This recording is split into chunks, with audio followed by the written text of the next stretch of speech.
ਮਨਜ਼ੂਰ। ਆਪਣੇ ਬੱਚਿਆਂ ਦਾ ਰਿਜ਼ਕ ਕਮਾਉਣਾ ਵਾ ਤੇ ਲੋਕਾਂ ਦੇ ਘਰਾਂ 'ਚ ਕੂੜੇ ਚੁੱਕਣਾ ਵਾ।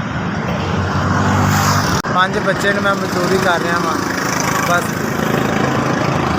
ਮਾੜੇ ਹੀ ਨੇ ਹਾਲਾਤ, ਕੋਈ ਏਡੇ ਚੰਗੇ ਨਹੀਂ ਹੈਗੇ, ਮਾੜੇ ਹੀ ਨੇ ਹਾਲਾਤ। ਹਾਂਜੀ, ਮੈਂ ਲੱਤਾਂ ਤੋਂ, ਮੇਰੇ ਗੋਡੇ ਦਰਦ ਕਰਦੇ ਨੇ, ਮੈਂ ਮਜ਼ਦੂਰ ਬੰਦਾ ਵਾਂ। ਮੈਂ ਬਿੱਲ ਖਰਚੇ ਨਹੀਂ ਪੂਰੇ ਹੁੰਦੇ, ਸ਼ਾਮਾਂ ਤੱਕ ਲੱਗੇ ਰਹੀਦਾ ਘਰਾਂ ਦੇ ਕੂੜਾ ਚੁੱਕਣ। ਬਸ ਇਹ ਬੜੀ ਮੁਸ਼ਕਿਲ ਕੰਮ ਕਰ ਰਿਹਾ ਅਤੇ ਮਾੜਾ ਬੰਦਾ ਵਾਂ।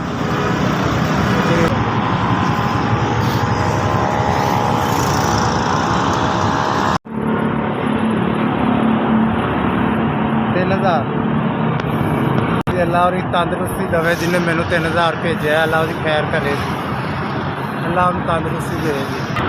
SBS 'ਚ ਬੜਾ ਮੈਂ ਖੁਸ਼ ਹਾਂ, ਤੁਸੀਂ ਮੇਰੇ ਤੱਕ ਪੈਸੇ ਪਹੁੰਚਾਏ ਨੇ।